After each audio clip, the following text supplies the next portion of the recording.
A esperar, ahí está la grabación. Muy bien. Buenas noches con todos. Qué bueno encontrarnos nuevamente por aquí. Brenda, ¿levantaste tu manito?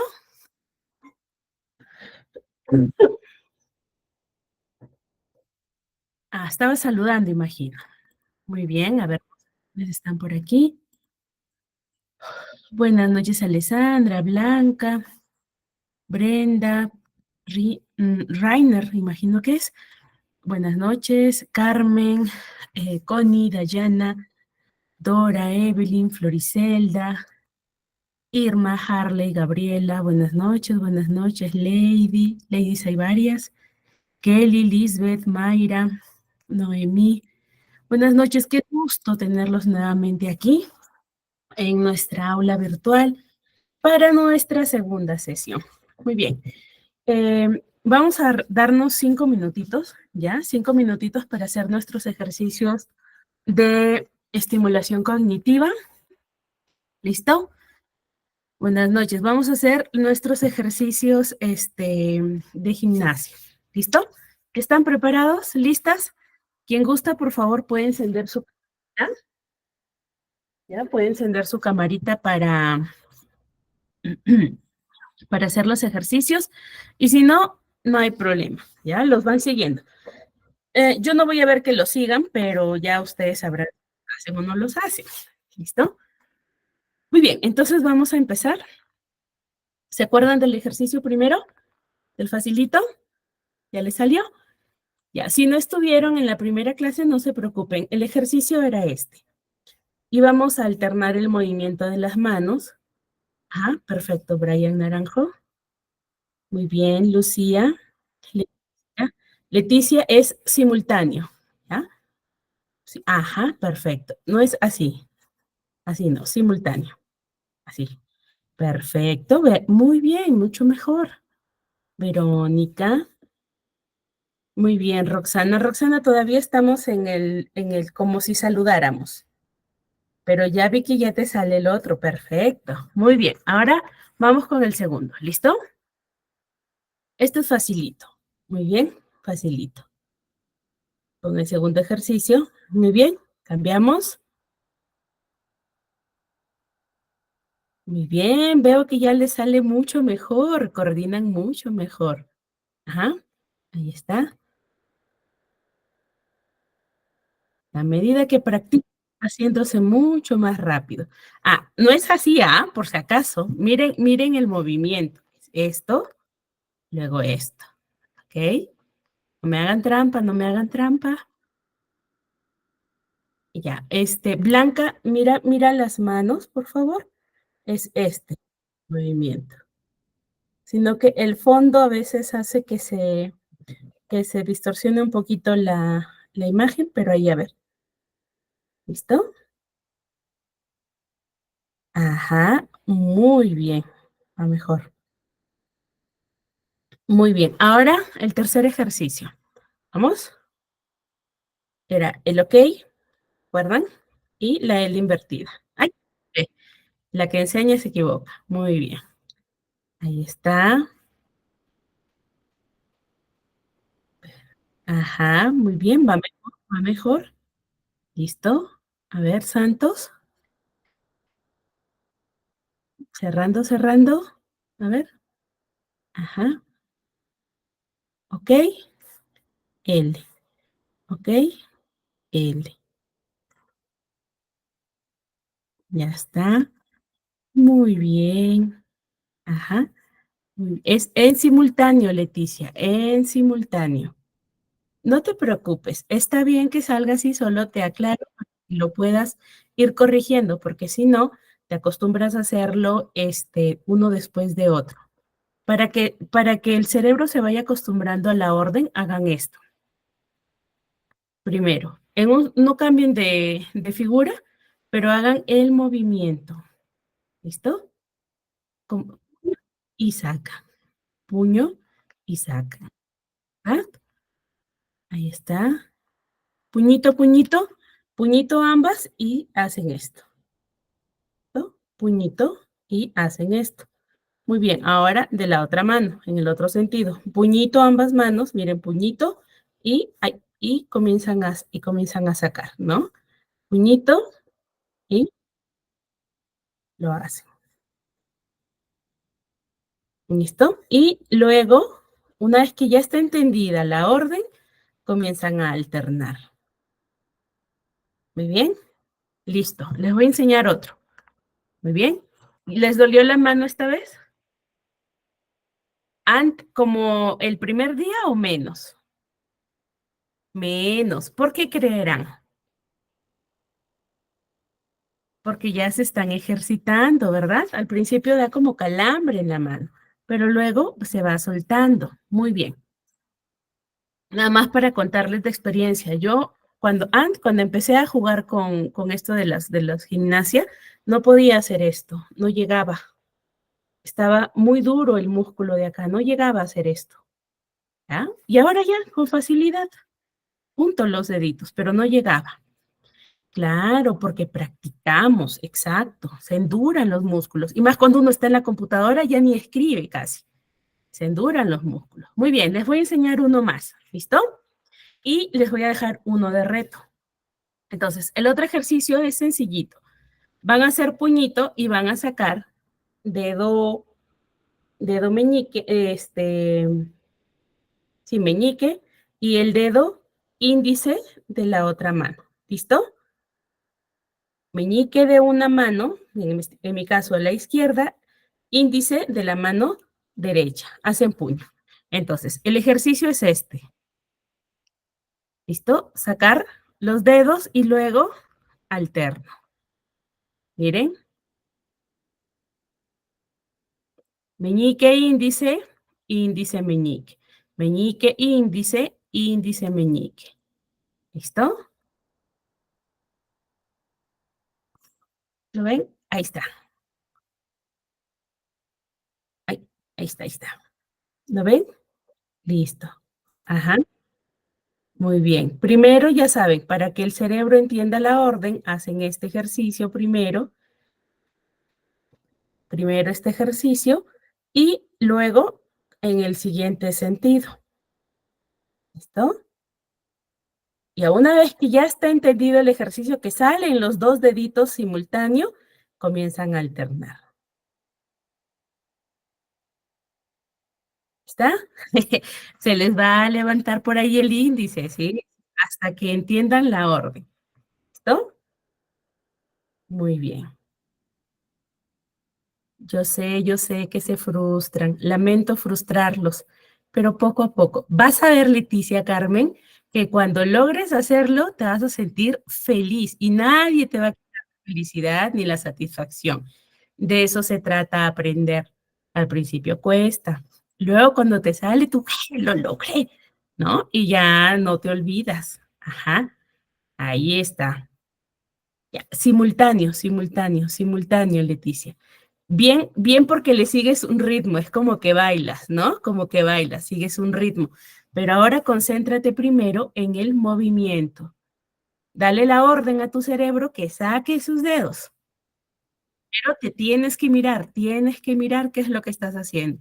Luego, ni siquiera miras, ni siquiera miras.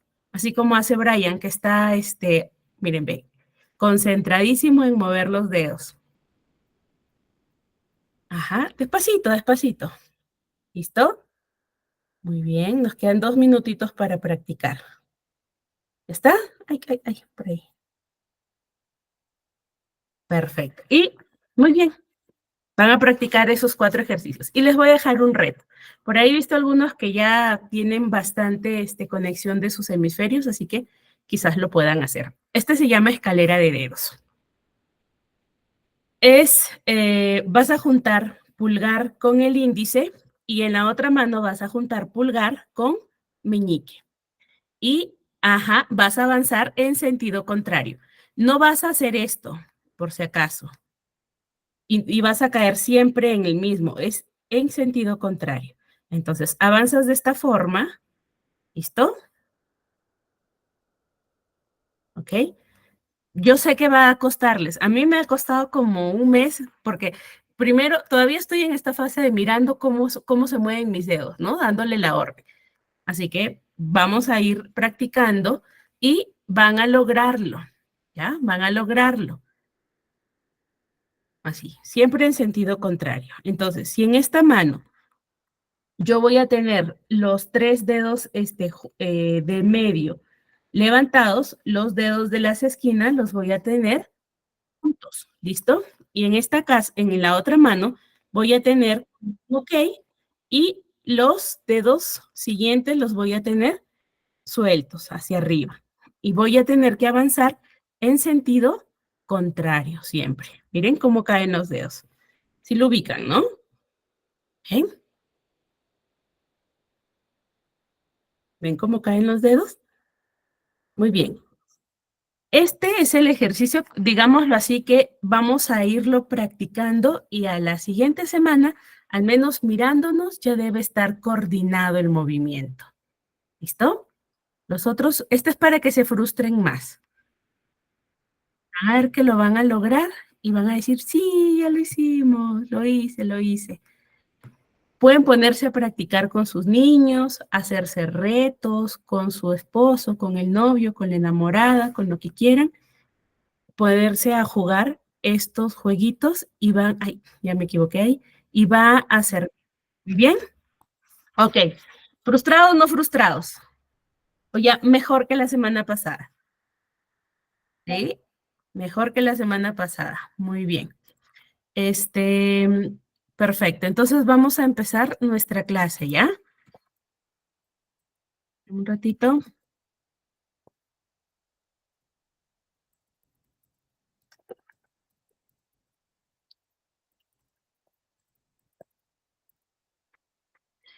Perfecto. Muy bien, ahora sí. Permítanme, por favor, compartir. Ah, perdón.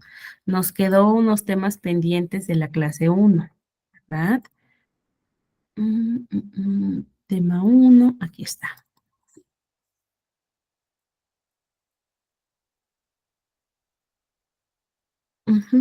Vamos por aquí.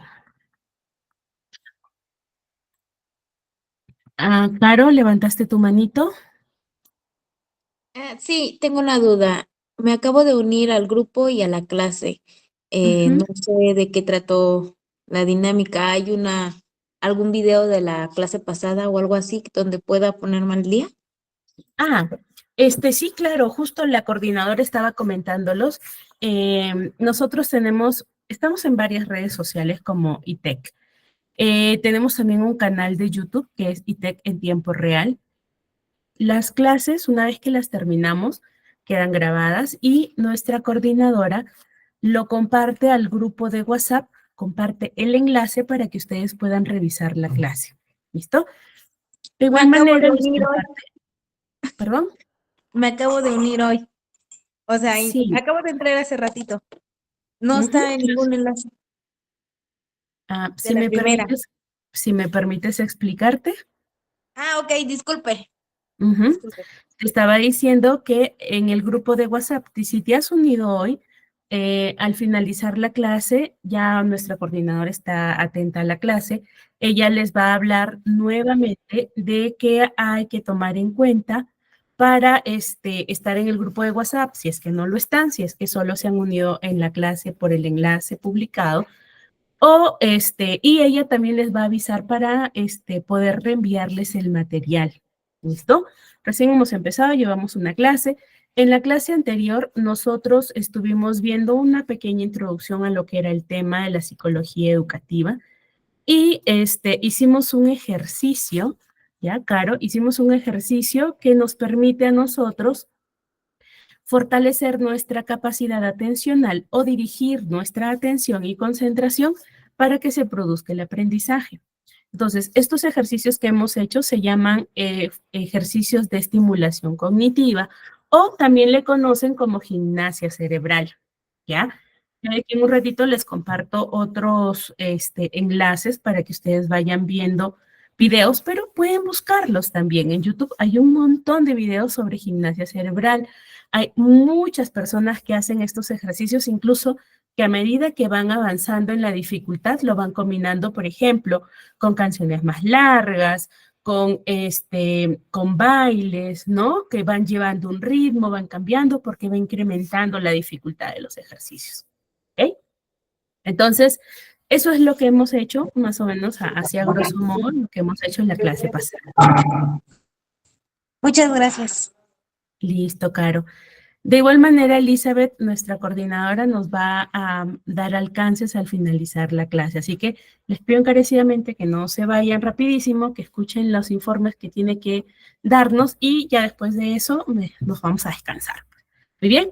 Entonces, en la clase pasada ya veníamos haciendo un repasito de cuál es la función del psicólogo, qué proyectos o qué metodologías podemos utilizar para poder reforzar los aprendizajes o buscar que el aprendizaje sea significativo.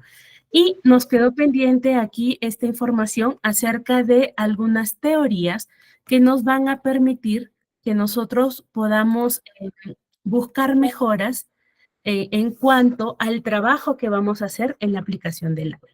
Estas teorías, por ejemplo, el conductismo, el cognitivismo, el constructivismo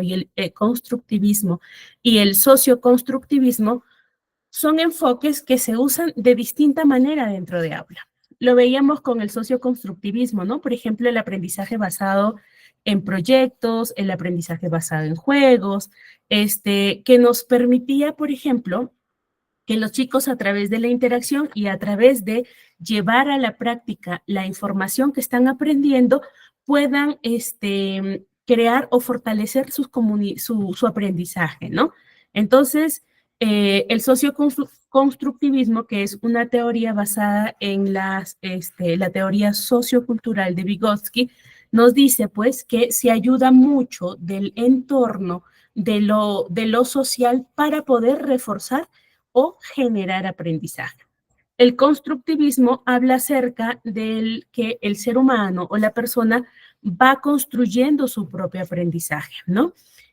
También habla del trabajo colaborativo y la interacción. Por eso es constructivismo, y ahí nace, ¿no? Del constructivismo sale el socioconstructivismo, que dice, lo social, o sea, las personas que están en tu entorno, ya sean coetáneos, ya sean adultos o ya sean más pequeñitos que la persona, que el estudiante, siempre van a interactuar y eso va a generar aprendizaje. El cognitivismo lo que habla acerca es de los procesos que cada uno de nosotros tiene. En los procesos nos referimos a procesos cognitivos, atención, concentración, memoria, lenguaje, pensamiento. Y los procesos ejecutivos, como por ejemplo la toma de decisiones, el manejo del tiempo, la organización, la creatividad, por ejemplo, ¿no? La resolución de problemas o conflictos, que son habilidades, ¿no? Propias, inherentes del ser humano y que también puede ir aprendiendo, que les va a enseñar o les va a permitir que se facilite el aprendizaje, que se facilite la adquisición de información. Y el conductismo, que muchos de ustedes lo utilizan, por ejemplo, el día martes estuve en aula, ¿no? Tengo una profesora que me decía, mire, tales niños interrumpen mucho en clase, estoy haciendo esto, pero igual quiero ver si es que estoy bien. Ok, yo voy al salón. Y ya habíamos dado algunas pautas, ella las ha puesto en práctica y le estaba funcionando, ¿no?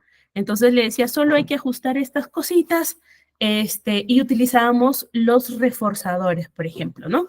Entonces, el uso de reforzadores está asociado a la aplicación de esta técnica o de técnicas que son de modificación de conducta, pueden ser también de modelamiento, de modelaje, de extinción de conductas. Entonces, lo que busca el conductismo es reforzar comportamientos que son conductas adaptativas o que son positivos para que se produzca el aprendizaje, ¿no? Entonces, todas estas corrientes, todos estos teorías nos van a permitir a que nosotros podamos aplicar dentro del aula sus términos o digamos así, sus principios, ¿no? Entonces, les hablaba un poquito de cómo es que, por ejemplo, Piaget, lo vamos a ver de aquí en un ratito, ¿no? Piaget, Vygotsky, Ausubel, Bandura, Brunner, Maslow, por ejemplo, ¿no? Richard Atkinson, no me acuerdo el otro Richard, pero cómo es que ellos a través de sus teorías o sus principios nos proporcionan información que nosotros podemos aplicar dentro del aula. Y que de repente a veces uno dice, ¿estará haciéndolo bien o no estaría haciéndolo bien? Pero ya como que por inercia o a veces digámoslo así, por resolución, ¿no? Individual, dices, voy a hacer esto, voy a hacerlo de acá, a ver si me funciona. Pero hay teorías que avalan esas estrategias que de repente ustedes, sin saber que son modelos o que tienen una teoría, los aplicamos. Entonces, esa es la importancia de conocer las principales teorías de aprendizaje que lo vamos a hacer hoy, ¿no? Y esto de aquí era un pequeño ejercicio que igual lo vamos a ver de aquí terminando, de aquí en esta clase que vamos a hacer. Muy bien, entonces empezamos con la clase de hoy. ¿Hasta aquí hay preguntitas? ¿Hay alguna pregunta, por ejemplo? ¿O normal, prosigo?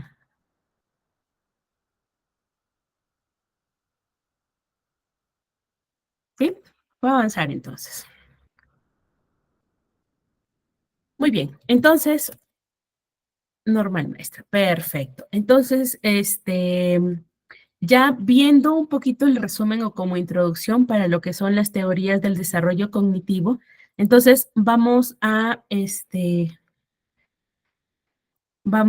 empezar con la clase o el tema 2 que nos toca esta semana.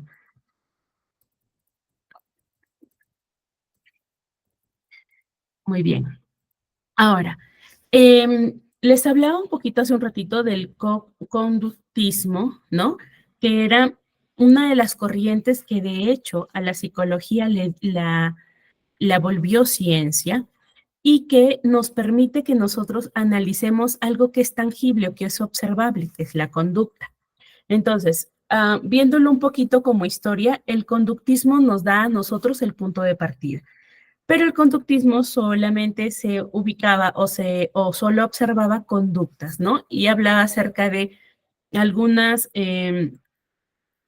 algunas estrategias que se podían utilizar para extinguir o para colocar una nueva conducta. En esto, los conductistas eran muy radicales diciendo, ¿no?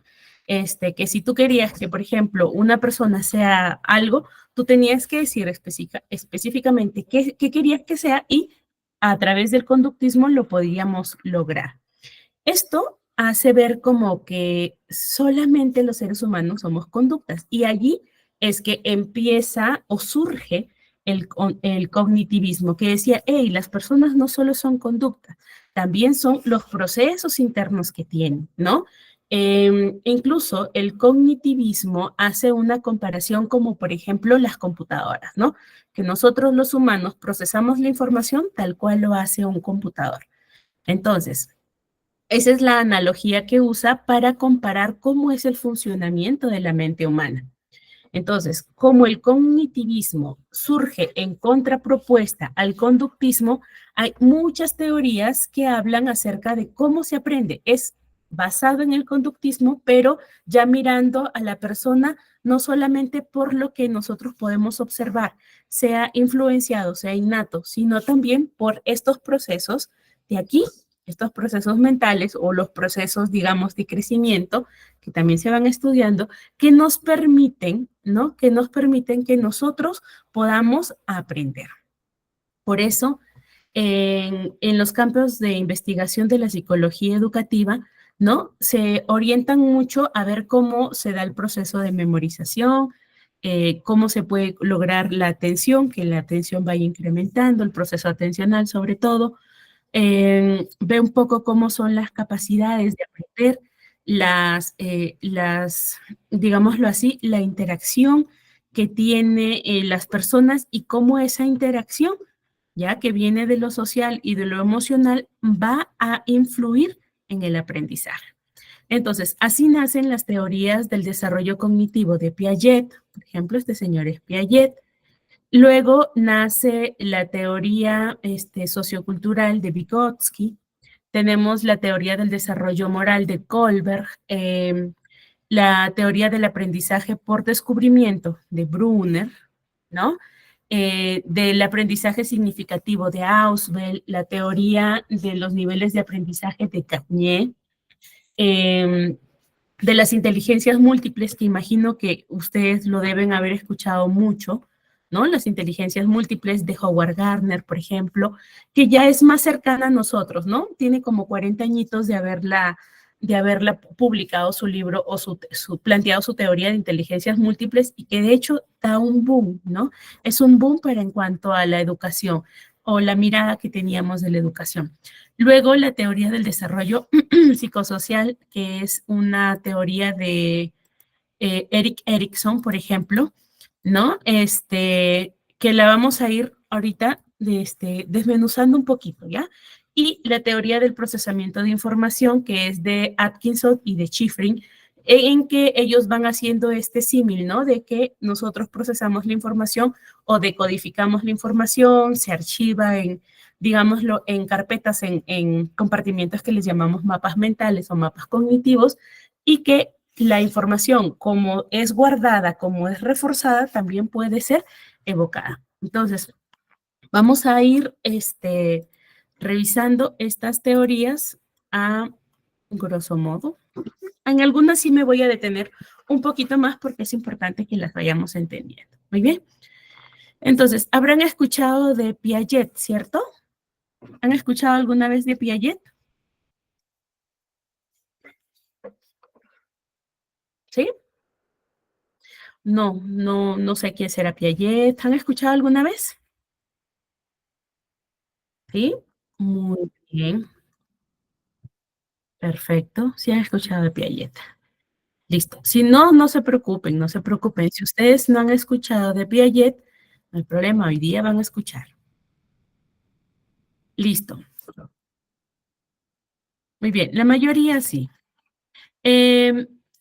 Piaget, Jean Piaget, fue un genetista, era un investigador que él propone la teoría del desarrollo cognitivo, ¿ok? La teoría del desarrollo cognitivo, así se llama su teoría, y habla de 4 fases o 4 etapas en las que se da el desarrollo de las funciones cognitivas, digámoslo así. Entonces, el primero propone y dice, cuando los niños desde que nacen, desde la concepción, ya se está aprendiendo. Pero el aprendizaje o el desarrollo cognitivo inicia desde el nacimiento. Entonces, empieza cuando el niño se expone al mundo, ¿no? Empieza a tener interacción con los primeros, son los padres o cuidadores, y que desde allí empieza el desarrollo del pensamiento, ¿no? A través de la interacción con el entorno. Entonces, Piaget propone estas 4 etapas, ustedes lo van a ir leyendo, yo voy a irles explicando un poquito para ir comprendiendo cuáles son los conceptos que tiene Piaget en su teoría, ¿no? Entonces, él lo primero dice, los niños van a explorar el mundo. ¿A través de qué? A través de los sentidos. Por eso es que la primera fase se llama sensorio-motor o sensorio-motora, que va desde el día de nacido hasta los 2 años, ¿no? Entonces, la experimentación o el conocer el mundo lo van a hacer a través de los sentidos. Por eso es que los niños todo se llevan a la boca, todo huelen, todo quieren tocar, todo quieren palpar, porque es la forma en cómo van a ir llenando de información esto.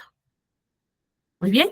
Entonces, el primer principio que Piaget propone es la construcción activa del conocimiento. Entonces, dice que cuando el niño manipula objetos, el niño va a empieza a desarrollar estructuras mentales, empieza a desarrollar esquemas.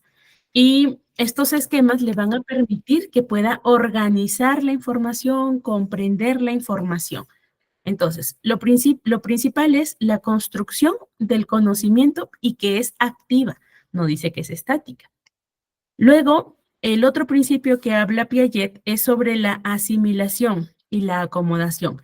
Entonces, ¿qué serán estos conceptos? ¿Qué es asimilación y acomodación? La asimilación sucede cuando los niños aprenden algo, incorporan nueva información, ya en ese esquema o en esa estructura mental que formó en los primeros años, cuando el niño o que va formando, ¿ya? Entonces, la asimilación es la nueva información que entra a su esquema mental, a su esquema existente. Pongámoslo así, imagínense que nuestro cerebro fueran gavetas, ¿ok? O cajones. Y cada cajón está organizado de manera que solo ingresa cierta información. No se mezcla, está organizada. Entonces, esa es la construcción activa del conocimiento. Entonces, cuando yo vengo con el concepto de asimilación, dice que la información va a ir a esas pequeñas gavetas que tengo, que les conocemos como esquemas. Y la acomodación se va a dar cuando los niños van ajustando esa información, van ajustando esos esquemas y desarrollan nuevos esquemas. Es decir, que por ejemplo, voy a ponerles este ejemplo. Si yo cojo un lápiz, el niño ya aprendió a caminar y de repente coge un lápiz e inserta el lápiz en un tomacorriente, en un enchufe, yo le puedo decir, no, eso no se hace porque es lógico, le va a pasar corriente, ¿cierto? Pero de repente la mamá le hace la simulación y le enseña y hace como que se electrocuta. Entonces, el niño, el primer esquema mental es que es peligroso, pero el segundo esquema mental va a ser que si se inserta en el lápiz o el objeto en el toma corriente, te puede pasar esto. ¿Y qué te va a pasar? Que te electrocutas, ¿no? De repente el niño con eso no aprende y lo experimenta. Entonces, en la siguiente vez, ¿ustedes creen que el niño va a insertar un lápiz en un orificio en la pared? Aprendió. Es el esquema. El primer esquema es lo que le vamos diciendo, lo que él va explorando y a las finales la asimilación es la información nueva que va agregando, ¿cierto? Por eso es que la construcción es activa, exacto, porque ya aprendió. Entonces, eso es lo que dice Piaget, ¿no? En la asimilación y en la acomodación. Entonces, la acomodación es como que si actualizáramos, como si tú abrieras un Word y metes más información y guardas, actualizas, acomodación. El otro principio que habla Piaget es el de equilibrio y es que los niños siempre van a buscar el equilibrio cognitivo. Es decir, que ellos siempre van a buscar tener este equilibrio entre lo que asimilan y entre lo que acomodan, ¿no? No es que en el proceso de asimilación, solo van a ingresar información, sino que también la van reestructurando.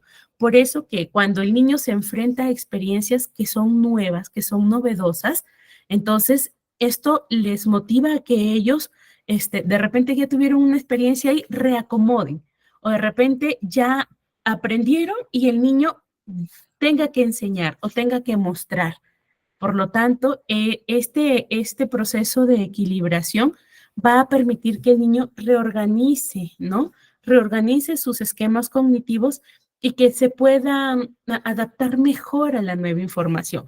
Imagínense que no busquemos esta equilibración o que no exista esta equilibración en nuestro proceso de aprendizaje y yo diga, no, a mí ya me enseñaron eso cuando yo era chiquitito.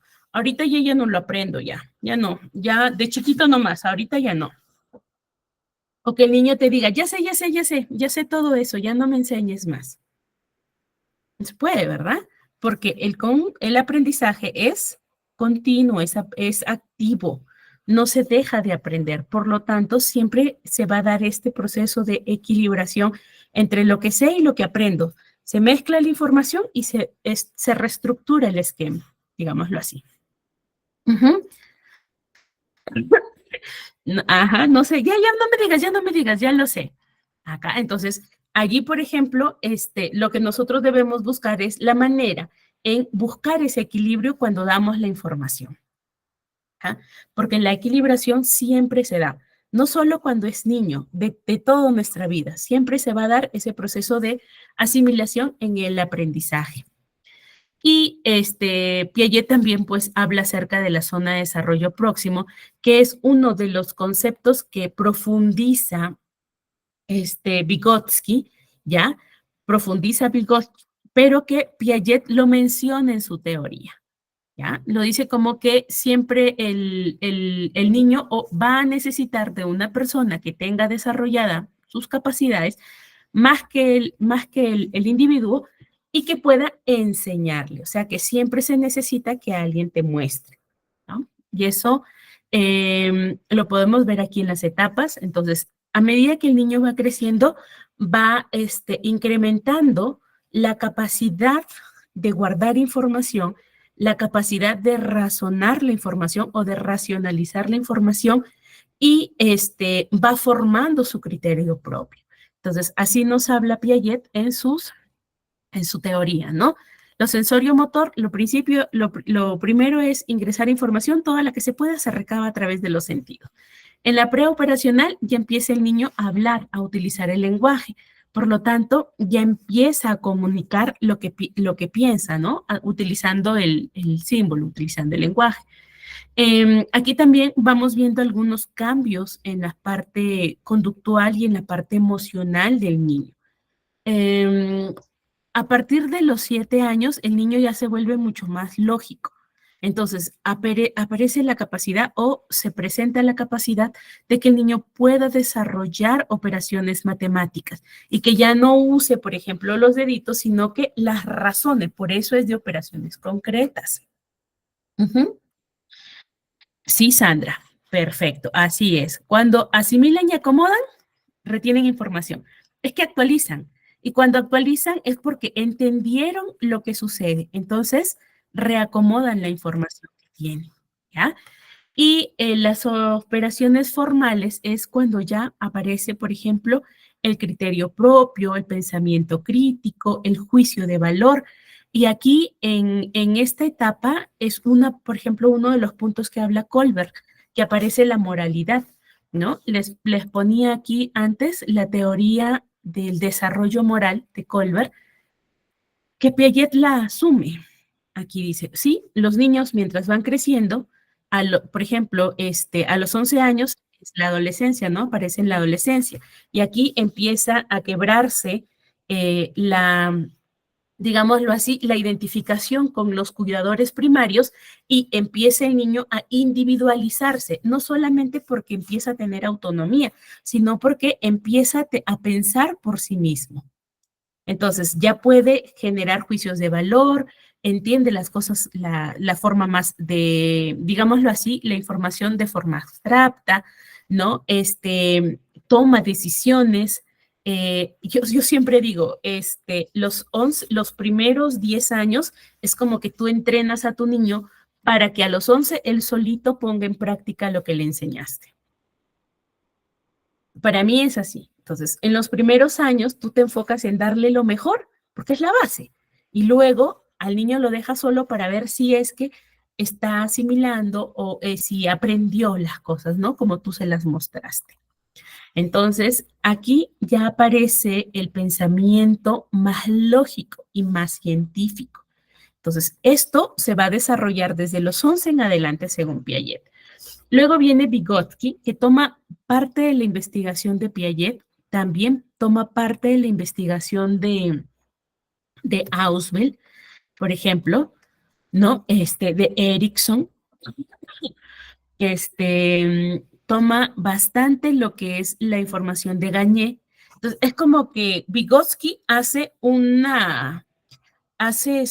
compendio de las teorías de Brunner, Gagné, Erickson, de Ausubel, y dice, con la teoría sociocultural, que los niños o que las personas siempre tenemos una zona, ¿ya? Mm, a ver, ¿qué uso por acá? Ya está.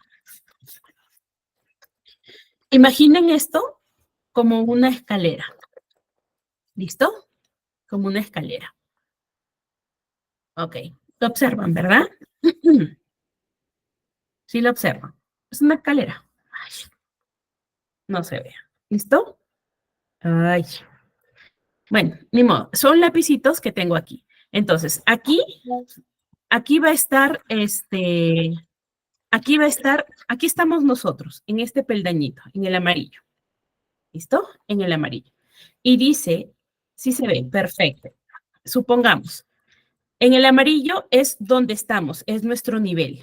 Y el rosadito es el siguiente peldaño, ¿cierto? El siguiente peldaño. Entonces, para que esta persona llegue al siguiente peldaño, ¿ok? Hay una brecha, un espacio.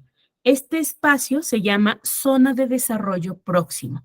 Entonces, esta zona de desarrollo próximo lo que busca es que alguien, por ejemplo, un tercero, ¿ya? Venga, ¿no? Y a eso es el andamiaje, un adulto, un compañero, proporcione apoyo para que esta persona pueda pasar al siguiente escalón. Y así puede avanzar al siguiente escalón y luego avanzar al siguiente escalón. Entonces, la zona de desarrollo próximo siempre se va a dar y el andamiaje siempre se va a dar. ¿Por qué? Porque son dos procesos que van de la mano. Es dónde estoy y a dónde puedo llegar. Esa brecha que hay entre lo que soy y lo que puedo llegar a ser se llama zona de desarrollo próximo. ¿Y cómo vamos a utilizar esa zona? Es que nosotros vamos a observar cuáles son las capacidades que tiene nuestro estudiante. Y yo voy a proporcionar el apoyo que es temporal para que él pueda ir avanzando. ¿Ok? Para que pueda ir avanzando. Ahora, Vygotsky dice, en la teoría sociocultural que necesitamos siempre de una persona que nos ayude a desarrollar este potencial. En este proceso, nosotros vamos a interactuar con otras personas, vamos a interactuar, puede ser mediante el juego, la comunicación, por ejemplo, o la transferencia de información, ¿ya? En la que las personas vamos a poder compartir la información y que esta información pueda ser aprendida por la otra persona. Entonces, sí me van entendiendo estos tres conceptos ya. Zona de desarrollo próximo, andamiaje y el desarrollo de la interacción social, ¿ya? Entonces, ¿cómo aprenden los chicos? A través del juego. ¿O cómo aprendemos nosotros? A través de la interacción, a través del juego, a través del uso del lenguaje, del habla, que es un instrumento, a través de, digámosle así, el pasar la información, ¿ya? Y luego la internalización de la información. Entonces, para esta teoría para este teórico, el juego y el aprendizaje están relacionados. ¿Por qué? Porque la información que nosotros tenemos o que recibimos o que vamos formando nos va a permitir o va a permitir que el niño a través de la interacción, juego de roles, puesta en marcha, pueda reforzar esa información, pueda reforzar esos conceptos que va aprendiendo. Y aquí se produce otro concepto, que es la internalización y la externalización. Ustedes dirán, todos los niños hacen lo que ven en casa, ¿cierto? Que solemos decir eso. Todos hacen lo que ven en casa. Los niños aprenden mirando nomás, ¿verdad? Entonces, Vygotsky propone estos dos conceptos que es internalización, donde el niño ya adquirió información, ¿no? Adquirió conocimientos, habilidades, valores a través de la interacción con otras personas y con la cultura. Esta es internalización. Y la externalización es cuando empieza a tener estas interacciones, ya empieza a tener estas interacciones y va observando la información. Para darles un ejemplo, cuando ustedes quieren enseñarle a un pequeño, por ejemplo, a atarse los zapatos, ¿no? A amarrarse. ¿Cómo lo hacen? Tú le dices, mira, así se hace y así tienes que hacerlo tú. y le muestras y tiene que hacer el niño rapidísimo. No, es un proceso, cómo se hace el lacito, luego cómo lo enrollas, cómo jalas, ¿cierto? Lo ve, le muestras. Luego de repente le pones en una cartulina o en una zapatilla o en material que está exclusivamente diseñado para enseñarles a atar los cordones. Entonces, a que el niño vaya pasando su cordón o pasando su pasador por los orificios de la zapatilla y que pueda amarrarse, ¿cierto? Y esto lo vamos haciendo de a poquitos. Primero con la observación y la práctica, la observación y la práctica. Entonces, a eso se le conoce como externalización. ¿Listo? Que es la práctica continua, le va a ayudar a que el niño internalice la información. ¿Ya? Externalización es lo que recibe de afuera, internalización es cómo lo procesa él. Muy bien. ¿Comprendidos los dos conceptos? Hasta con música. Y esto ocurre para todo. Externalizar es cuando enseñamos. Internalizar es cuando el niño ya se apropió de eso que le enseñamos y lo reproduce. ¿Ya? Entonces, dice, los niños aprenden todo, de casa aprenden. Ok, conceptos, se aprenden todo, externalización. Le enseñamos o él observa. Internalización es cuando ya lo aprendió, lo hace suyo. ¿Listo? Por ejemplo, mediante el juego y el aprendizaje, ustedes van a poderse dar cuenta qué aprende el niño, o qué sabe el niño, o qué cree el niño. Porque a través del juego, los roles, por ejemplo, él pone, él externaliza, él internaliza, ¿no? Te muestra lo que aprendió. Entonces, a través del juego, él te va a mostrar su internalización. ¿Entendido los conceptos de Vygotsky? ¿Sí? Entonces, para esta teoría, las interacciones sociales es fundamental para que se dé el desarrollo cognitivo en las personas. Rocío, levantaste la manito.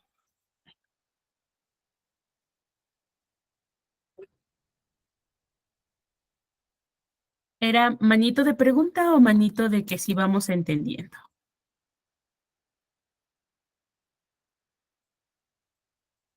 Creo que era manito de que sí vamos entendiendo, ¿cierto? Perfecto. Roxana. Sí, perdón, es de que sí vamos entendiendo, pero me equivoco. No se preocupen, no se preocupen. Ya luego van a entender bien cómo es esto de las manitos arriba. La manito arriba es cuando queremos intervenir. Y cuando vamos, o sea, para interactuar, si vamos entendiendo, si de repente algo como que les causa duda o les causa gracia, algo, se utilizan, los iconos que están abajo. Los emoticones son, ¿no? Los emoticones. Muy bien. Ahora vamos a ver, así rapidito, porque nos va a ganar el tiempo hoy, la teoría por aprendizaje, del aprendizaje por descubrimiento. Esta teoría es, de hecho, es la que todos ponemos en práctica y utilizamos. El hacer para aprender, ¿no? El hacer para aprender. Entonces, Brunner nos habla de que las personas, mientras más contacto tengamos con lo que vamos a aprender, o sea, con el entorno, mientras más interactuamos, mejor va a ser el aprendizaje, porque vamos a descubrirlo, ¿ya? Por sí mismo. No necesitamos de otra persona para que a diferencia de lo que dice Vygotsky, ¿no? No necesitamos de otros para aprender.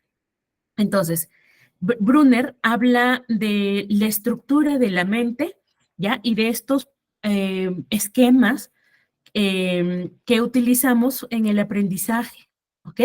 Entonces, Brunner dice que los niños van a pasar por varias fases de adquisición de la información. La primera fase, que les pongo aquí, es la enacción. Entonces, la fase enactiva, la fase icónica y la fase simbólica nos van a permitir que nosotros veamos cómo es que el niño entiende la información que le presentamos. Entonces, Brunner dice, el niño construye su conocimiento, por lo tanto es una teoría constructivista. ¿Listo? El que aprenda o el que descubra, entonces implica que ellos van a generar para sí mismos la información a través del explorar, ¿ok? Y a través de resolver situaciones, problemas. La estructura cognitiva tiene que ver mucho con los esquemas o los procesos mentales que les decía al inicio que nos hablaba Piaget, por ejemplo, la atención, la concentración, la memoria, el pensamiento, el lenguaje, ¿no? Que que no es el mismo en todas las personas. Entonces, estas funciones nos van a permitir que el individuo, que la persona vaya formando estructuras y reorganizando las estructuras a medida que va creciendo, a medida que va adquiriendo información, a medida que tiene experiencia, ya que Brunner habla acerca de la experiencia, ¿no? Como el aprendizaje se da en fases en los niños, entonces él habla primero de la fase enactiva o la enacción que les he puesto aquí, en esta partecita, aquí, en la enacción. Entonces, él nos dice, que la enacción tiene que ver con el contacto, el primer contacto, que es la acción, ¿ok? Entonces, en la acción dice que hay que tener experiencia directa, ¿ya? Del aprendizaje a través de la acción y la interacción con el entorno. Por eso es que en la primera infancia nosotros siempre buscamos que los niños tengan contacto. Recuerden que el ingreso de información es a través de los sentidos, a través de los sentidos. ¿Ya? La segunda fase es la parte del icono. En la fase del icono, que es cómo se va haciendo la imagen, que es la imagen visual, ¿ya? La imagen visual que el niño forma de la interacción, ¿ya? Por ejemplo, les ponía allí, ¿no? No sé si reconocerán, él es Luisito, creo, Felipe, de Mafalda. Entonces, él tuvo contacto con árboles y tiene una representación mental de un árbol. Y luego ve un árbol y se acuerda, ¿verdad? Entonces, a ver, para que lo entiendan por aquí, ¿no? Y aquí está. Entonces, el sujeto tiene una representación mental de algo, de lo que es un árbol, y cuando conoce el árbol, refuerza la operación, la representación mental que tiene. Y aquí viene la otra parte que es lo simbólico. En lo simbólico ya tiene que ver con el uso del lenguaje, ¿ya? Con el uso de símbolos o con el uso del lenguaje para poder mostrar o manifestar eso que él aprendió en su fase icónica, ¿no? Entonces, ejemplos. Al niño, por ejemplo, cuando empieza a sumar, entonces él lo hace con los deditos, ¿cierto? Entonces, incluso con cositas, con manzanitas, con cositas, empieza a sumar. Esa es la parte inactiva, el contacto que tiene con las cosas. Si lo llevamos a la parte icónica, entonces él va a ir representando, por ejemplo, cuando quiere contar, entonces en su mente lo representa, ¿no? Las cosas y las va sumando. ¿Listo? Entonces ahora ya no solo utiliza los dedos u objetos, sino empieza a verbalizar. Entonces cuenta en su mente y empieza a verbalizar. En la fase simbólica ya es el decirte, ¿no? Le dices la operación y el niño suma en su cabeza o hace la operación en su cabeza y te la representa. ¿Ok? Entonces ahí sería la fase enactiva, la fase icónica y la fase simbólica. ¿Listo? ¿Entendido aquí, según Brunner? ¿Vamos bien? Brunner también propone, por ejemplo, el andamiaje, ¿no? El andamiaje como lo propone Vygotsky. De hecho, primero lo propone Brunner y luego Vygotsky. Entonces, él habla que necesita siempre el niño el apoyo de un adulto para que le pueda proporcionar el ambiente para que el aprendizaje sea más competente, ¿no? Entonces, el adulto enseña o un amiguito enseña, pero siempre a través de la experiencia directa. Muy bien, luego tenemos la teoría de Ausubel, ¿no?, de Ausubel, que habla acerca del aprendizaje significativo. Entonces, esta teoría nos centra en cómo es que las personas podemos integrar y podemos retener la información siempre que se haga más importante o significante para nosotros. Entonces, mientras más significante sea, más prolongado va a ser el tiempo en el que va a estar en la memoria, cuando hablamos de la memoria a largo plazo, ¿no? Entonces, más efectivo va a ser el aprendizaje cuando estos conceptos o estas ideas se van a conectar con lo que el estudiante, en este caso, ya conoce del tema. Entonces, Ausubel nos habla acerca de cómo se organiza el conocimiento, ¿no? Entonces, también habla acerca de los mapas cognitivos o de los esquemas, como lo hablaba Piaget, como lo habla Vygotsky o como lo habla Brunner. Entonces, dice que todos nosotros formamos redes semánticas o mapas cognitivos en nuestro cerebro, ¿no? Que nos ayudan a integrar mejor la información. Si al principio la vamos poniendo en gavetitas, ya cuando se hace significativa la información, entonces se va a relacionar. Imaginémonos, el niño que vive en una granja, por ejemplo, o que va a la escuela, vive en el campo, ¿no? Entonces, el niño está más habituado a, por ejemplo, ver animales, ver vacas, plantas, plantines, qué sé yo. Entonces, viene un niño de la costa y se maravilla, ¿no? ¡Oh, vacas! ¡Oh, va, lo de acá! Para el niño que está aquí ya es habitual y para el otro niño de repente lo traen y le enseñan cómo se siembra, ¿no? Cómo se siembra. Y el niño que viene de una zona de fuera, entonces ve cómo se siembra, lo hacemos practicar, hacemos que siembre, que revise todo lo que se tenga que tener en cuenta. Y eso para él es significativo porque marca un antes y un después, porque no solo está la experiencia de venir de otra zona, de interactuar con cosas que él no tiene cotidianidad. Entonces, allí se hace significativo, ¿ya? Y es allí donde Ausubel dice, ¿no? Que conectamos esta información. Ah, en la escuela me dijeron que cómo germinábamos una plantita. Mira, yo germiné mi plantita, ahora la vengo a sembrar. Entonces, esos conocimientos se quedan, se hacen, perdón,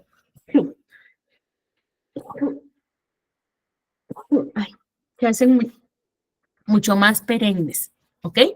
Y se integran con las estructuras previas que nosotros ya podríamos haber tenido. Entonces, mientras más significativo es o mientras más importante es, ¿no? Más fácil de retener se hace.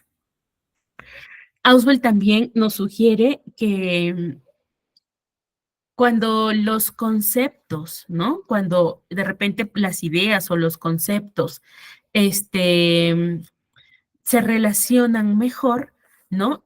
Estos van a permitir que se genere nuevo conocimiento.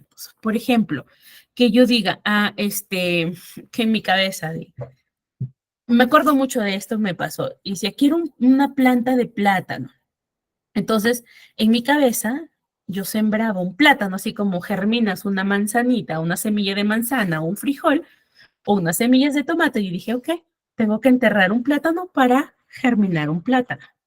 Entonces, ese era mi esquema. Cuando me enseñaron que no, que hay plantas que no se reproducen de esa forma, ese esquema se rompe y se capitaliza una nueva información, una nueva idea. Y como estos conceptos se incluyen, se enlazan, se anclan, hay nueva manera o nos permite comprender mejor la información y almacenar o asimilar nuevos conocimientos. Es como que esa idea que tenías es cerrada, la desechas y se queda la nueva. Eso es lo que dice Ausubel, ¿no? Mientras más significancia, y esto tiene que ver con el aprendizaje de ensayo-error, ¿no? No sé si ustedes han escuchado esto, que cuando uno se equivoca, aprende más o aprende mejor. Es porque tiene significancia, ¿te acuerdas? Ah, sí, me equivoqué en esto y así no era. Entonces, esa información la desechas y te quedas con una nueva. Entonces, cuando tiene significancia, el aprendizaje es más duradero. o más largo en el tiempo permanece en la memoria, ¿ya? ¿Qué más? Por acá, uy, no, se pasó rapidísimo la hora. Tenemos la teoría de las inteligencias múltiples. Como les dije, es una teoría contemporánea, no es muy antigua. Surge en 1980. Eh, esta teoría o este enfoque de Gardner nos sugiere que la inteligencia no es unitaria, digámoslo así, ¿no?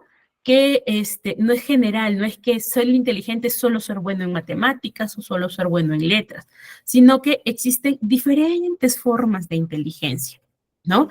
Y que esto tiene que ver mucho con las habilidades cognitivas de cada persona y también con el talento que tiene cada uno de nosotros o que tenemos nosotros. En primera propuesta, Gardner postula 7 inteligencias. Luego, a medida que va revisando su tesis, va incrementando más inteligencias. Hay algunos detractores de la teoría de las inteligencias múltiples, porque de hecho Gardner difundió su teoría sin tener base científica, es decir, sin haberla probado. Pero es una teoría que tuvo mucha acogida, pues porque esto apertura el bagaje o nos amplía las competencias en las que nosotros podemos plasmar nuestros esfuerzos para desarrollar con los niños o con los estudiantes. Entonces, lo primero que nos dice Gardner es que hay 9 tipos de inteligencias: musicales, interpersonales, intrapersonales, matemática, lógica, kinestésica, naturalista, visoespacial, ¿no? Interpersonal e intrapersonal. Entonces nos dice, hay niños que son muy buenos en entablando relaciones con otros, inteligencia interpersonal.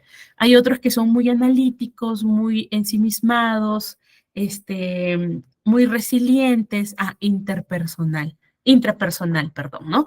Hay otros que conectan muy bien con la naturaleza, los demás cosas le va terrible, pero con cosas que sea de naturaleza le va perfecto.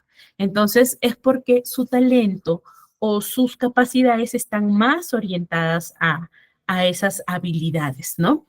Entonces, Piaget dice que depende mucho de las características internas o individuales que tiene cada persona y que, lógicamente, estas características se van a ver desarrolladas o influidas de acuerdo al contexto, ¿ok? Entonces, según la cultura, ¿no? Según la cultura y el contexto. Entonces, si de repente, y este es un ejemplo muy de mi familia. Entonces, por ejemplo, mi cuñado es bailarín de ballet y su esposa es bailarina de ballet, es maestra de ballet, pero también es comunicadora.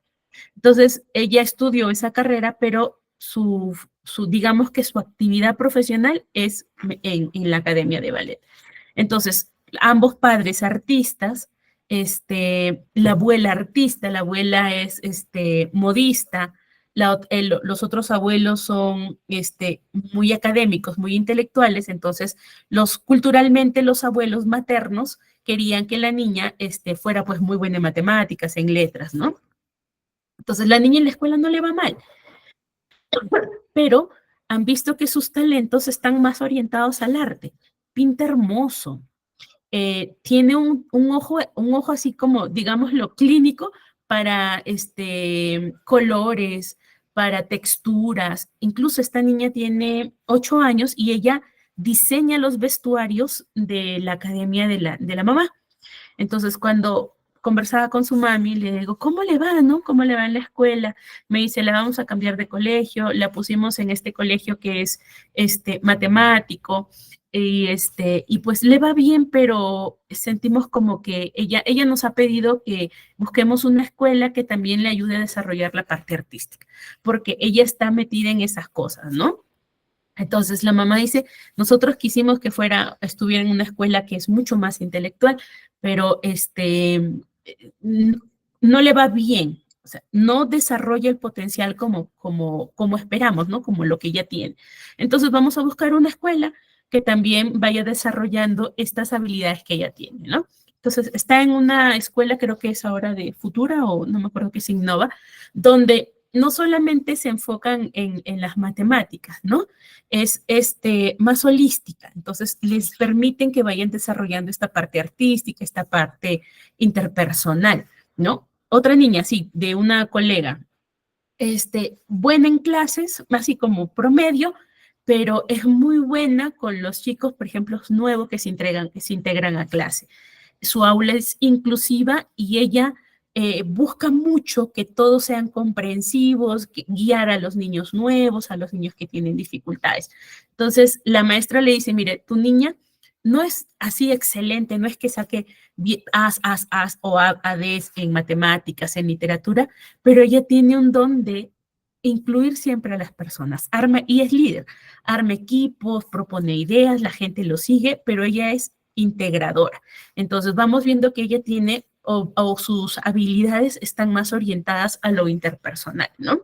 Entonces, esto es importante ver y les hablo de estas experiencias porque depende mucho del contexto, depende mucho de la cultura y depende mucho de la visión que tienen los padres y el entorno para saber en qué ayudan al estudiante.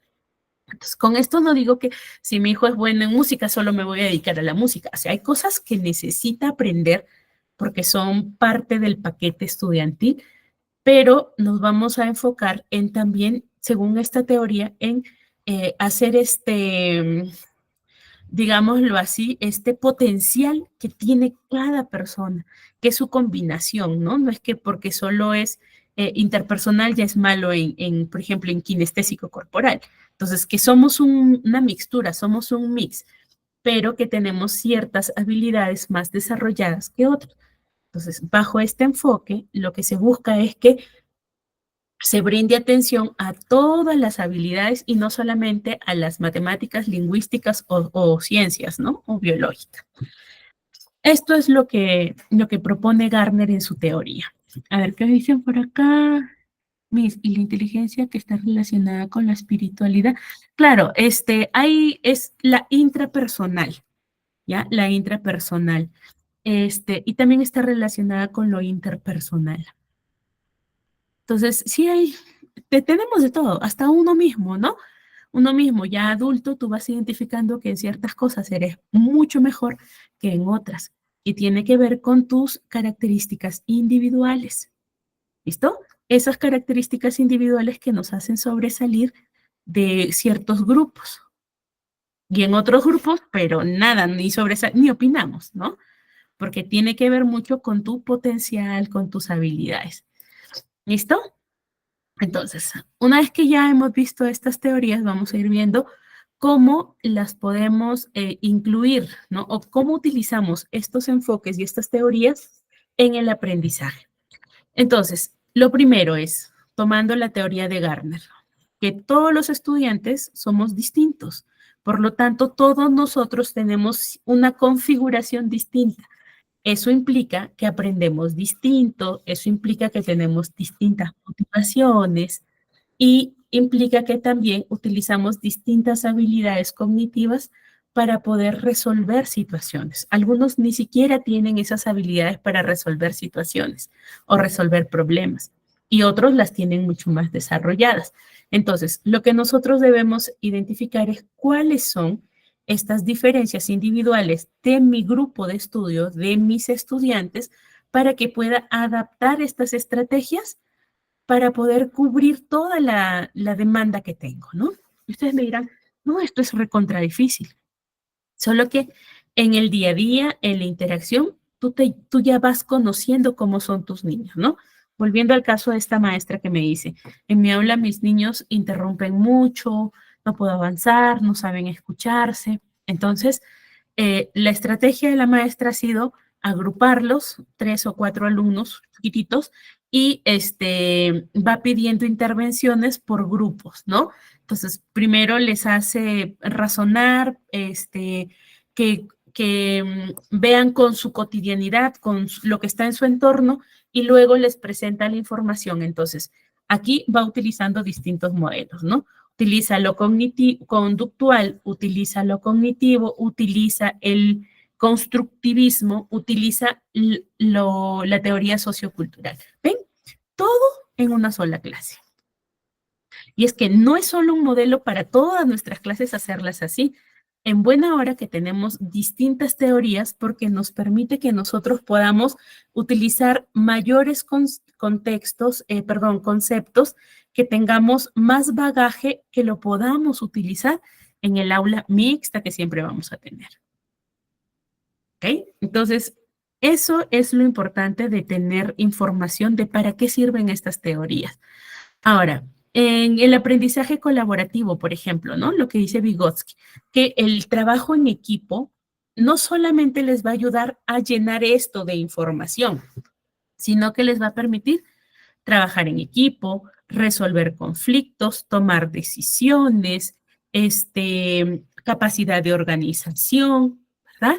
Estructura y guía. Entonces, todo esto son habilidades que los niños deben ir formando porque esto los va a preparar para la vida real.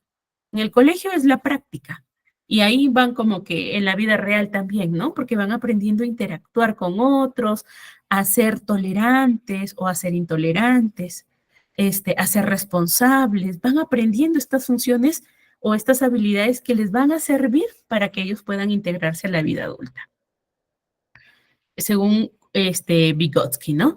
En cuanto a la retroalimentación, entonces, cuando nosotros hacemos la clase que sea mucho más clara, que busquemos que el estudiante pueda interactuar, llevar a la práctica o ese concepto que le damos lo pueda buscar cómo se aplica a su cotidianidad, ¿no? Entonces, esto va a permitir que los chicos se retroalimenten de manera constructiva, ¿ya? Y que el aprendizaje sea significante. Entonces, tenga importancia. Leonela, levantaste tu manito.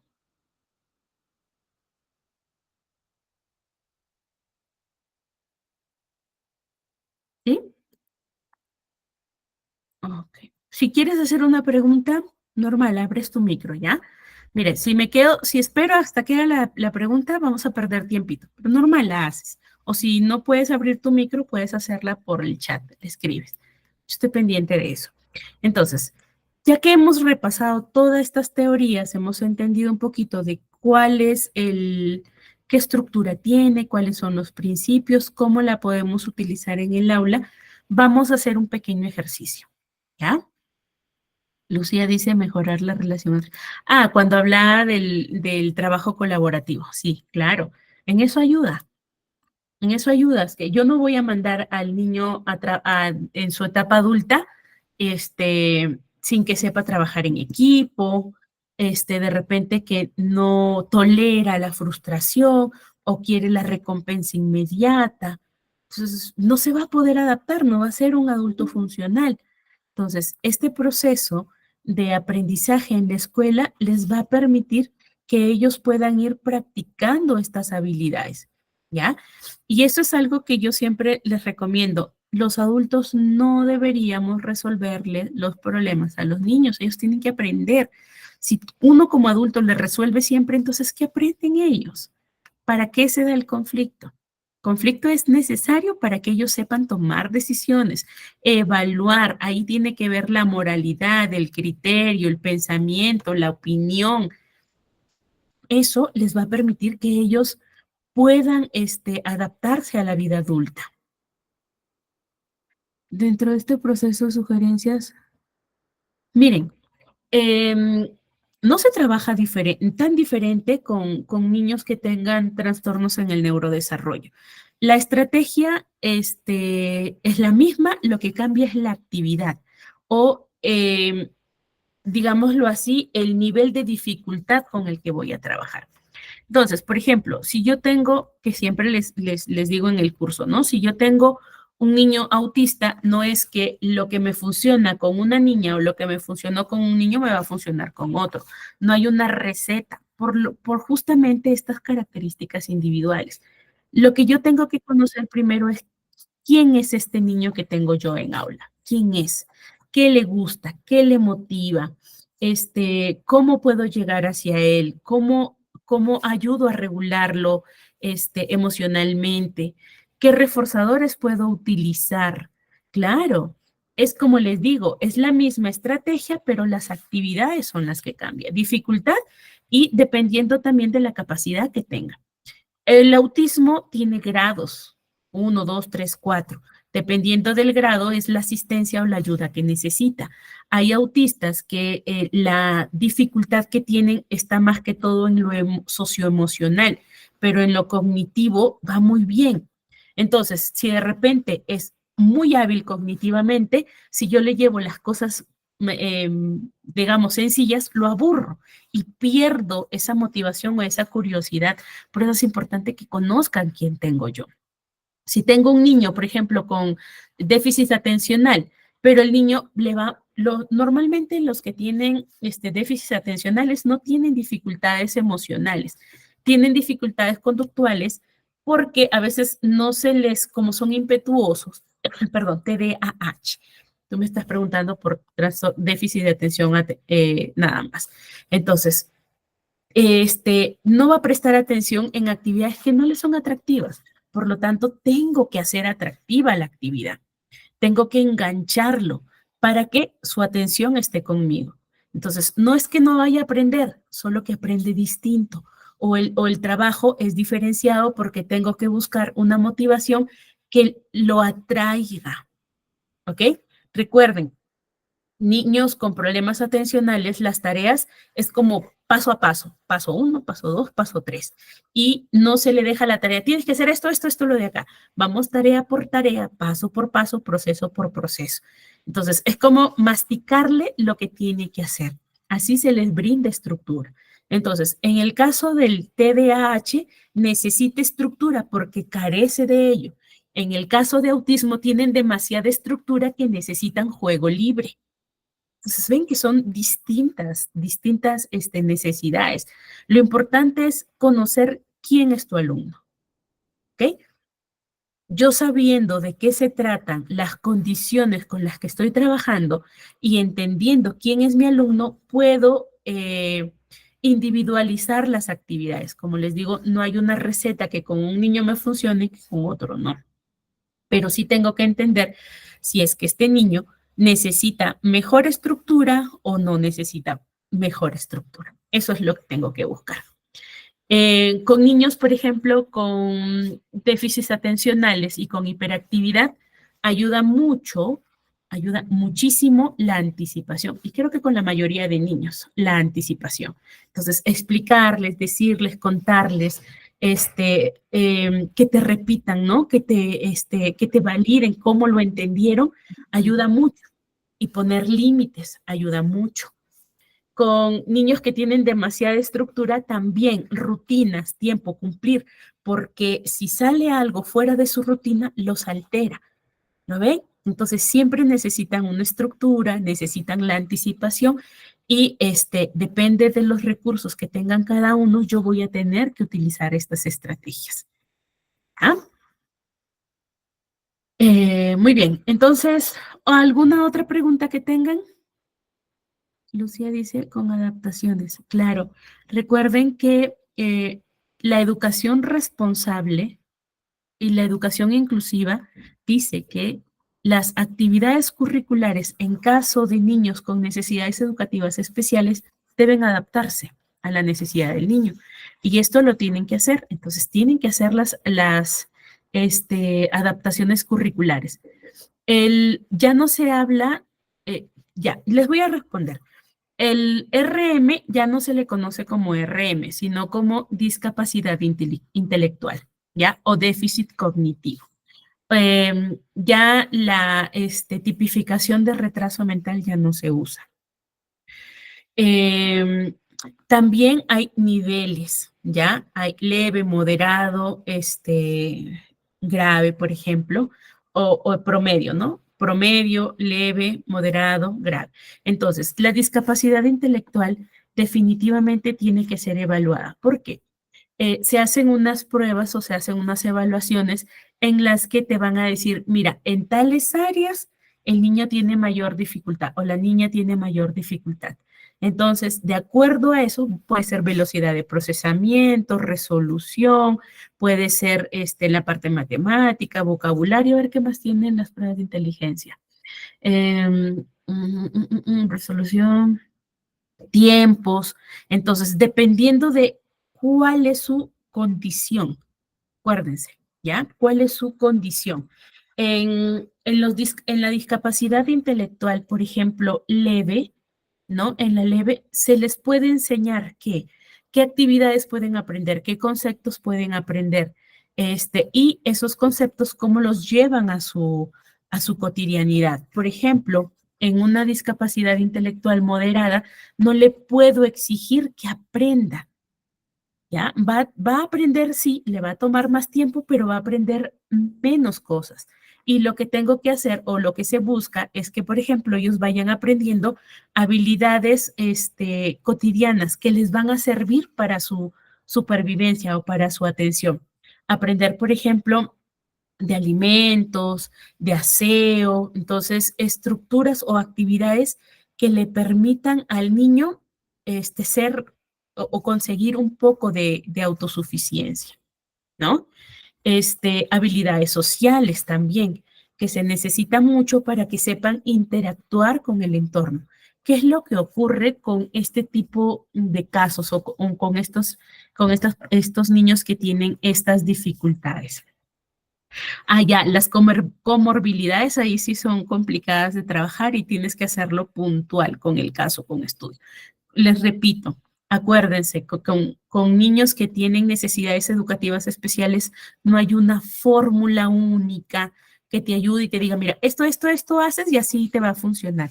Tienes que ver mucho la individualidad de ese niño, ¿no? De la condición que tiene también. Es que la inteligencia no tiene que ver, mira, mientras sea inquieto, más inteligente se hace, porque la inquietud es la curiosidad y la curiosidad es la madre del aprendizaje. De allí nace todo. Entonces, a veces nosotros pensamos que ser inteligente es ser modosito, tranquilito y que se porte muy bien. Entonces, no está asociado, o sea, no es que está asociado, sino que no vamos a digámosle, a etiquetar, ¿no? Si es inteligente es bueno, si es inteligente es ordenado, si es inteligente, no necesariamente. Hay cosas que de repente conductualmente pueden irrumpir o pueden tener conductas que son desadaptativas, que dificultan el proceso atencional, que dificultan el proceso de aprendizaje, que dificultan el proceso de adaptación, pero tengo que identificar qué es, ¿ya? Tengo que identificar qué es. Ujú. Ya les estoy dando algunas estrategias, les estoy brindando qué hay que hacer, cómo puedo abordar, como les dije, las estrategias válidas para todos. Las actividades sí van de acuerdo a la capacidad que tenga cada niño. Por ejemplo, a ver, lo tengo por aquí, creo que sí, espérenme un ratito, ¿ya?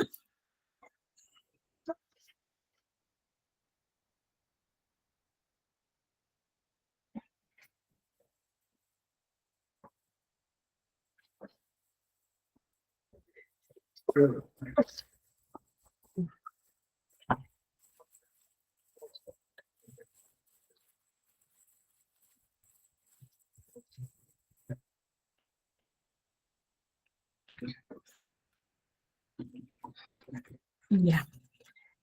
Por ejemplo, justo he usado este material. Imaginen, yo tengo un niño que tiene déficit atencional y yo le estoy enseñando a está desarrollando su capacidad visoespacial, ¿ya? Porque se pierde, se choca, no entiende indicaciones. Entonces, y si yo le digo arriba, abajo, con papelitos o con hojitas, no me comprende. Entonces, ¿qué utilizo? Material estructural, ¿ven? Entonces, empiezo a utilizar material que me ayude al concepto que quiero trabajar con él. Entonces, yo le pongo una cartillita, por ejemplo, no sé si se ve. Ay, me frustra esto. Sí se ve, ¿no? Ok, perfecto. Le pongo esta cartillita y le digo, ¿no? La gallina está dentro de la caja. Entonces, él tiene que ponerla, hola, mira, ¿dónde está la gallina, no? Dentro de la caja. Dentro de la caja, sí, muy bien. Entonces ponemos a la gallina dentro de la caja. Así. Y ahora, ¿dónde va a ir el gallo? ¿No? El gallo va a ir a su lado de la gallina. ¿Dentro de la caja o fuera de la caja? ¿Ok? Fuera de la caja. Entonces le voy enseñando. Ahora, ¿a qué voy con esto? Que en algunos casos, yo no les voy a poder enseñar con papelitos como a veces hacemos con los niños. Entonces, yo tengo que utilizar material estructurado que les permita a ellos ser más tangible, porque no entienden todavía lo abstracto. Entonces, si yo quiero trabajar, por ejemplo, con un chico que tiene TDAH o tiene autismo y todavía no tiene desarrollada la capacidad visoespacial, entonces tengo que usar otras estrategias. Exacto, concreto, ¿ya? Estructurado, tengo que buscar y no le digo, hago que observe. Entonces, en un trabajo tengo que ver qué habilidad voy a desarrollar. ¿Qué tiene el niño? El niño no tiene atención, no tiene atención. Ok, entonces primero le hago jugar con las gallinitas, capto la atención. Aquí está con pollitos y gallinitas. Pues hay otro que tengo de monitos, por ejemplo, ¿no? Tengo otro que es de gatitos. Entonces vas viendo qué le gusta al niño. Entonces, de acuerdo a eso, vas trabajando con el material. Entonces le digo, primero que vea aquí y luego que lo represente. Entonces, traigo material que le es atractivo y que lo puedo utilizar para varios de ellos. Entonces, hay niños que me dicen, yo también quiero utilizar así. Ya, pero tú lo entiendes. Entonces, una vez lo utilicé en clase así con un niño y los demás querían y les digo, entonces voy a traerle pollitos, ustedes los van a cortar y los vamos a trabajar de esa forma, ¿no? Hicimos con ganchitos de ropa. Entonces, con ganchitos de ropa ellos ya podían trabajar. Entonces, a veces hay actividades que uno las diseña para ciertos niños, por la condición que tenga, pero que a otros también les parece atractivo. Entonces, ahí me voy dando cuenta. Mis niños también gustan de cosas que sean concretas. Entonces, puedo trabajar actividades e incluso puedo incluir a estos niños que tienen necesidades educativas distintas en el trabajo. Voy conociendo quiénes son mis niños. Eso es en aula. Esto de aquí, como les decía, es en estrategias, pero en intervención, que es distinto trabajarlo con aula, porque solo trabajas de cara a cara con el niño que tienes en consulta, ¿no? Pero en aula sí tienes que manejar mucho más cosas. Por eso, cuando ustedes me dicen, pero dame algunas actividades que yo también pueda hacerlas en casa, en replicarlas, vuelvo a repetir, no todo funciona para todos. ¿Listo? El que ustedes tengan la teoría les va a servir para que se les encienda así el foquito y decir, ok, ¿qué uso con este niño? Si me dicen de la zona de desarrollo próximo, entonces, ¿qué le gusta a este niño? ¿Qué posibilidades tiene? ¿Qué capacidades tiene? ¿Qué competencias tiene? ¿Qué recursos tiene? Ya, yo voy evaluando. Ok, entonces yo lo puedo llevar a su zona de desarrollo próximo con esta actividad. Entonces, uno tiene que ir buscando qué actividades te van a servir con cierto niño, dependiendo también digámoslo así, si el trabajo en aula te lo permite, porque muchas veces con 30 niños en aula, con 25 niños en aula, no nos da la vida para poder atender cierta necesidad individual, pero yo puedo ir adaptando el trabajo en el aula. Ahí utilizamos, por ejemplo, el andamiaje. Carmen, permíteme un ratito y te doy la palabra, ¿ya? utilizamos, por ejemplo, el andamiaje. Entonces, yo veo en mi aula quiénes tienen más o menos un perfil para que me puedan ayudar con los niños que tienen dificultades, y aquí utilizo el recurso, por ejemplo, de lo sociocultural. Entonces, utilizo el andamiaje y digo, muy bien, estos niños que tienen mejor entendimiento del tema y que tienen habilidades me pueden ayudar para trabajar en grupos, mientras que yo me doy tiempito para trabajar con los niños que tienen dificultades atencionales o los niños que tienen alguna otra condición. Pero todo es que conozcas el aula, ¿ya? Todo es que conozcas el aula y que poco a poco vayas entrenando también a tus estudiantes.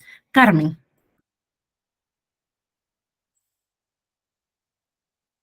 Levantaste tu manito, Carmen. Coméntanos, ya para ir cerrando la clase.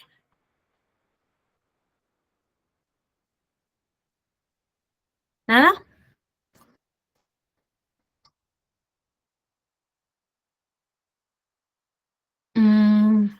Ok. Jocelyn, es muy probable que quizás haya pasado eso, que alteró o que tuvo meningitis, ¿no? Y que eso pudo haber alterado sus procesos de aprendizaje, sus procesos cognitivos. Entonces, sí sería bueno que busques un profesional que te permita evaluar cuál es la condición intelectual que tiene tu niño, para ver qué actividades te sirven para ayudarle a mejorar esas habilidades en las que no ha logrado solucionar por el tema de las fiebres que me dices, ¿no? Por la convulsión. Recuerden que una de las capacidades que tiene el cerebro es la plasticidad neuronal. Entonces, si hay alguna función que el cerebro dejó de hacer por X problema, puede volver a hacerlo. Otra parte del cerebro va a asumir la función y lo puede lograr. Eso es la neuroplasticidad o es la plasticidad neuronal. Así que lo más recomendable, Jocelyn Simba, es que pidas una evaluación para tu niño, para que sepas en qué habilidades, que pueden ser motoras, cognitivas o socioemocionales, vas a necesitar ayuda para poder llevarlo a que, digamos, a que desarrolle esas habilidades, ¿no? Muy bien, Carmen, para cerrar, un minuto, háblanos, porque ya te había dado la palabra antes y no te escuchamos. Sí, disculpe, Miss, me abandoné. Solamente quería, como estamos hablando de niños de habilidades especiales, yo quería saber si algunos tips para realizar con estos niños, pero no en el aula, sino fuera del aula. Algunos tips. Es que insisto en que hay que ver cuál es la condición del niño. A veces nosotros, en nuestro amor hacia ello o de repente en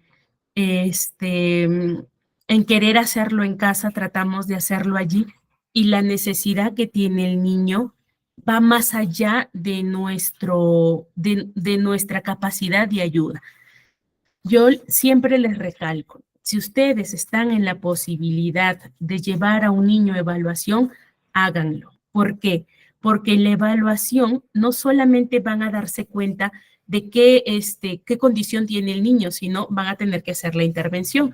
Y en la intervención, los mismos terapeutas, nosotros enseñamos a los padres o a los familiares para que puedan reforzar ese trabajo en casa. Entonces, quizás en tus ganas de ayudar, tú dices, ay, yo lo veo muy disperso, yo quiero hacer estos ejercicios, pero de repente lo aplicas mal y en vez de ayudar, perjudicas. Entonces, por eso es que no me lanzo a darles así que tips, porque insisto, no es que hay un tip o una receta que te pueda funcionar con el niño. Tienes que ir mostrando, jugando, viendo que qué estrategia te funciona y esa estrategia cómo la adaptas a una actividad, ¿no? Yo tengo otro material, por ejemplo, que tengo es de unos cubitos para armar. Entonces, insisto, con estos niños que no tienen capacidad visoespacial o que me dicen, ¿cómo armo un cuadrado con dos triángulos? Y se pasan ahí y no reaccionan y no reaccionan. Entonces, les vas mostrando, aplicas una técnica conductista que es el el modelamiento. Entonces yo le muestro, resuelven y aprenden. Entonces tienes que ver, yo no le puedo dar un juguete que diga, estimula tal cosa este juguete y dejarlo que juegue solo. Entonces es mucho ese trabajo que hay que hacer, pero yo les recomiendo profesionalmente, no es porque querramos que tener más trabajo, sino porque en primer lugar, el que atendamos la necesidad de un niño lo más temprano posible nos da más posibilidades de que este niño pueda desarrollar estas habilidades o estas capacidades que las tiene un poco dormidas o retrasadas. Lo segundo es que nosotros vamos a aprender qué trabajo podemos hacer en casa. Lo tercero es que su niño se los va a agradecer enormemente. No se imaginan cuánta necesidad o cuánta dificultad tienen los chicos cuando son grandes y cuando no se atendió su dificultad a tiempo. Así que lo primero, Carmencita, es busquen evaluación psicológica o evaluación neurológica de sus niños, si es que no los tienen, no tienen diagnóstico y ustedes asumen que les pasa algo, y sobre todo para que vean en qué áreas hay que trabajar con ellos. ¿Listo? Nos hemos pasado muchísimo tiempo, pero era necesario aclararles. Así que igual en las siguientes clases vamos a seguir trabajando. La siguiente clase, por ejemplo, nos toca un tema bien bonito, que es la parte socioemocional. Entonces, ¿cómo llegamos? ¿Con qué motivaciones? ¿Cómo nos relacionamos con nuestros estudiantes? ¿Listo? Entonces, por favor, no se vayan de la clase, ya se fueron varios. Que nuestra coordinadora nos tiene alcances e información importante. Muy bien, entonces nos estamos viendo